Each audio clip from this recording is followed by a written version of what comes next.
Note: the following video depicts a specific configuration of the notebook. The same removal and replacement procedures apply to all configurations of the notebook. Note: the webcam board can be removed without first detaching the display assembly from the base enclosure. Before you begin, remove the battery, display bezel, and display panel. Removal: disconnect the webcam cable from its connector on the webcam board. Using a flat, non-conductive tool, carefully remove the webcam board from the adhesive that secures it to the display enclosure. Lift the webcam board off of its alignment pins on the display enclosure and remove.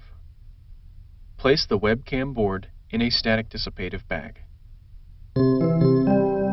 Replacement: remove the webcam board from the static dissipative bag.